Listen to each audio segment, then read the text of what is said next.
you are talking about Iraq war. Before any war starts, there is obviously a war between agencies.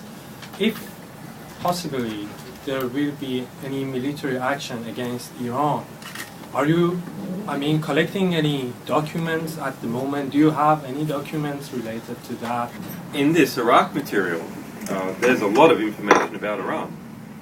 The Iranian influence in Iraq and their support of the Shia and the various Shia factions is extensively documented through US military eyes and through their informers who, yes, they sell things for cash and they lie, but they can't all be lies. And the Iranian manufacturing stamps on shells and so on that are found around the place can't be lies. I saw an interesting report earlier today saying that, from Israeli papers, saying somehow that this material would diffuse the chance of a nuclear war with Iran. I don't quite understand how that's true. But Daniel has a special interest in trying to, over the past few years, encourage people in the US military and the Pentagon and intelligence agencies to bring out information that might stop a war with Iran. And remember, there was very serious attempts to get up a war with Iran under Cheney. And that's no joke. There was lobbying all over the place to do that. And we released one document that may have actually had some effect on that. I think it's maybe a 5% chance, 2 to 5% chance. You know, most wars start with border skirmishes. And border skirmishes that then inflate and get out of hand. And the Gulf of Tonkin incident can actually probably be viewed as some kind of border skirmish that actually didn't happen. But that document was the rules that US military soldiers must follow, including the rules about when they are to run into Iran and Syria. And there are circumstances when they can go, were circumstances in 2005, 2006, where they could run into Iran if they were in hot pursuit of someone. So that's a very destabilizing situation. And we published that cooperating with the New York Times. This was not our first. Many people have written that Afghanistan, our release of the Afghan War Diaries was our first media cooperation. No. We've been getting front pages, including of The Guardian, since 2007. It was our first cooperation with 3. But that document then caused the Iranian Foreign Ministry to come out and say, we will not accept the US military coming into Iran, and we will respond aggressively. And that then, in 2008, caused those rules to be changed, to remove that possibility, which might have started a war. But Daniel, what are your thoughts on this Iranian situation? Sy Hersh revealed in 2006 that Cheney had directed, it was calling for plans to be prepared, and not just remote contingency plans, but operational plans to be kept up to date day by day and week by week for a large-scale attack on Iran, air attack, not ground attack, including the option of nuclear weapons. And he reported that the Joint Chiefs were very opposed to this. And in a later article, a few weeks later, he said that the Joint Chiefs had succeeded in getting that option removed as the first wave of an attack, kept in a reserve. Now, I've been very concerned about this, and as I didn't know you kept up with what I've been saying about this over the years, but going back in Harper's article, in other words, I've been saying that in some ways, the public was being prepared for an attack on Iran by some of the same media, including the New York Times, actually, as had prepared the way for an attack on Iraq. And some of the same bylines actually were involved. And that is true to this day.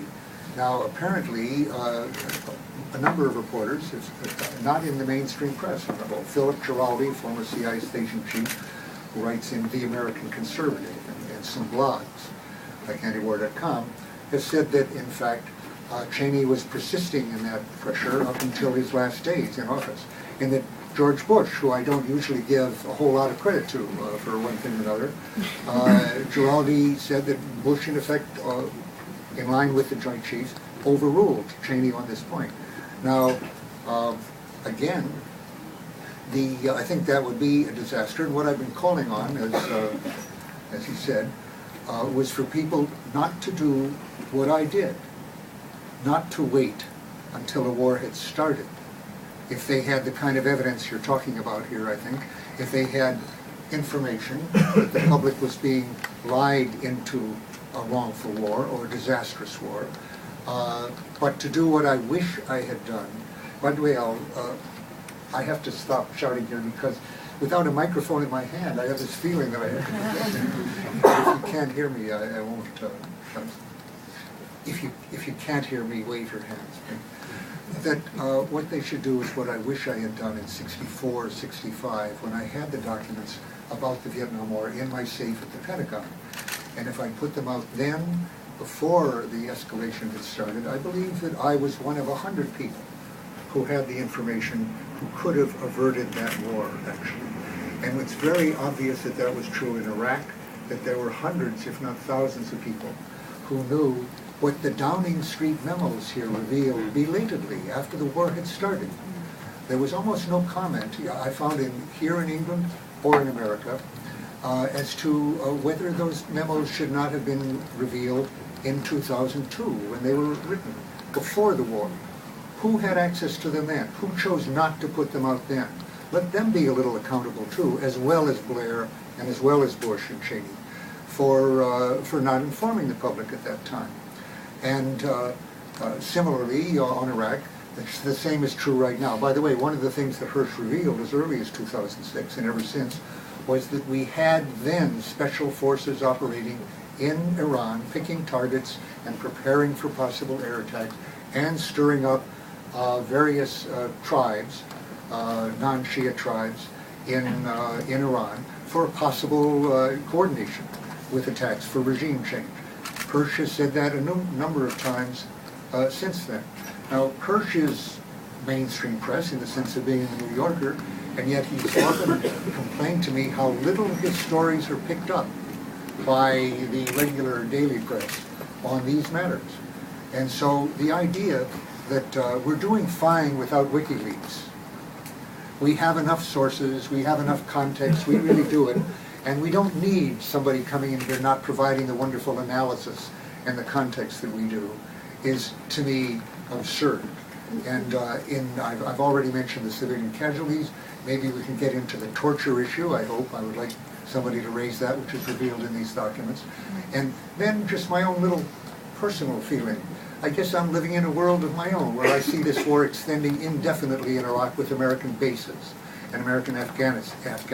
And yet the only people I see in the American press are in blogs, essentially. Tom Englehart's Tom Dispatches, Nick Terse, who writes about this. Almost nobody talks about either bases or air war.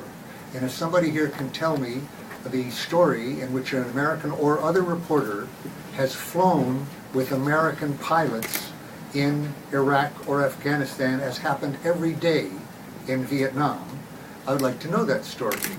Or which one has done a story on the bases that are still being built up in Afghanistan, Iran. Again, Iraq, let me know. I'd like to have that reference. That's a context that has kept the rest of the country, as far as I can see, from my little perspective, in a dream world, in the belief that this war is going to be over for Americans at the end of next year. I don't think there's hardly any chance of that.